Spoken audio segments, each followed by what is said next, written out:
শাইখ দালায়েল সুলাইমান জাদুলি ডাক দিয়া কয় মা, ও গো মা, তোমাকে বললে কি লাভ হবে? ছোট্ট মেয়েটা 8 থেকে 10 বছরের বাচ্চাটা ডাক দিয়া কয় হুজুর বইলা দেখেন না, লাভ হইল তো হইতে পারে। শাইখ দালায়েল সুলাইমান জাদুলি ডাক দিয়া কয় মা, ও গো মা, মুয়াজ্জিন সাহেব আযান দিয়েছে, আমি নামাজ পড়ব, নামাজ পড়তে হইলে তো ওযুর প্রয়োজন আছে। ফতোয়ার কিতাবের মধ্যে আছে কেউ যদি বিনা ওযুতে নামাজ পড়ে ইচ্ছাকৃতভাবে, তাহলে ফতোয়ার কিতাবে আছে সে ইসলাম থেকে খারিজ হয়ে যাবে, কাফের হয়ে যাবে। নামাজের তাজিমের জন্য ওযু করা হয়। আমি তো ওযু করতে হলে পানির প্রয়োজন। এই জায়গায় তো কূপের পানি অনেক তলদেশের মধ্যে, আমি পানি কিভাবে উঠাবো? পানি উঠাইতে গেলে তো রশির প্রয়োজন। রশি দিয়া বালতি দিয়া কূপের পানি নিচ থেকে ওঠানো লাগবে গো মা। আমার কাছে তো রশিও নাই, বালতিও নাই, এই পানি কূপ থেকে কিভাবে উঠাবো?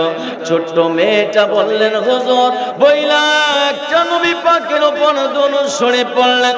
ছোট্ট মেয়েটা পয়রা সাথে সাথে একটা থুতু মারলেন।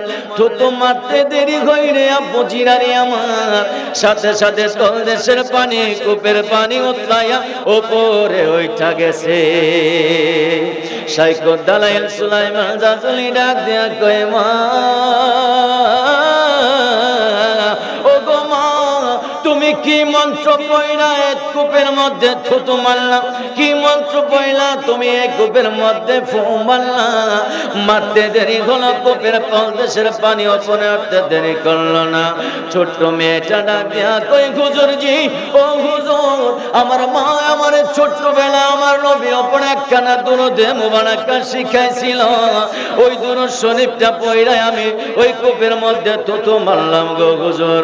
ও হুজুর, এই জন্য কূপের পানি আমার নবীর দুরূদের বরকতের কারণে সাথে সাথে কূপের তলদেশের পানি উতলাইয়া উপরে উঠা গেছে। আরে রহমতে আলম নবী নূরে মুজাসসাম, বলুন রহমতে আলম নবী নূরে মুজাসসাম। সাহাবীরা আতর বানায় নূর নবীজির গাম মুবারক, সাহাবীরা আতর বানায় নূর নবীজির গাম। তোমরা চিনো মানো জানো কেমন আমার নবীজি, যাহারে পাগল চন্দ্র সূর্য তারকারাজি, যাহারে পাগল চন্দ্র সূর্য তারকারাজি। তোমরা আরো শুনবানি পুরকুলবাসী, জান্নাতের রুমে রুমে লেখা নবীর নামে, বলুন রহমতে আলম নবী নূরে মুজাসসাম, বলুন রহমতে আলম নবী নূরে মুজাসসাম।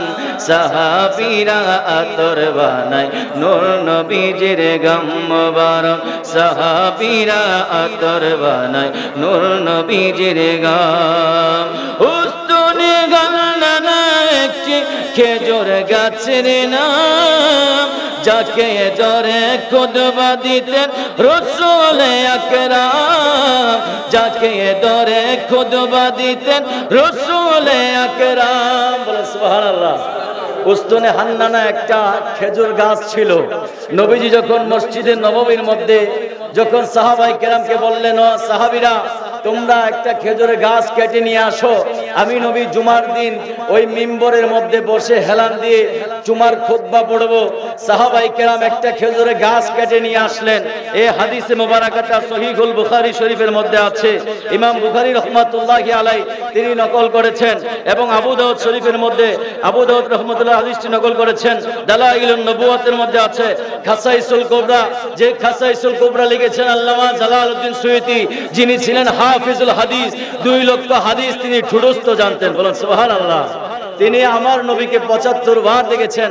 আল্লামা জালালউদ্দিন সুয়ুতী ওনার কিতাব খাসাইসুল কুবরার মধ্যে তিনি নকল করেছেন। মসজিদে নববীর পাশে একটা পিলারের মধ্যে লেখা আছে, হ্যাঁ দেখ উস্তুনে হান্নানা, এটি হলো উস্তুনে হান্নানার কবর শরীফ। বলুন সুবহানাল্লাহ। উস্তনে হান্নানা আমার নবীর সাহাবীরা যখন খেজুর গাছটা টুম করে আইনা খুতবায় বসাইলেন, সাহাবায়ে কেরাম বললেন, ইয়া রাসূলুল্লাহ, এই মসজিদে নববী হলো পার্লামেন্ট, এই মসজিদে নববী হলো হসপিটাল, এই মসজিদে নববী থেকে আমরা মিটিং, যুদ্ধের মিটিংগুলো আমরা এই জায়গায় করি, বিদেশি মেহমানরা আসে, এই মিম্বরটা একটু সংস্করণ করতে চাই। পরের শুক্রবার যখন সাহাবায়ে কেরাম নতুন একটি মিম্বর আনলেন, আগের যে মিম্বর উস্তনে হান্নানাকে বাহির করে ফেললেন। আমার নবী পরের জুমা যখন শুরু করলেন বয়ান, তখন শুনতে পাইলেন ছোট্ট বাচ্চার মতো হাউ মাউ করে কি যেন শব্দ আসতেছে, ছোট বাচ্চার মতো কান্নার আওয়াজ।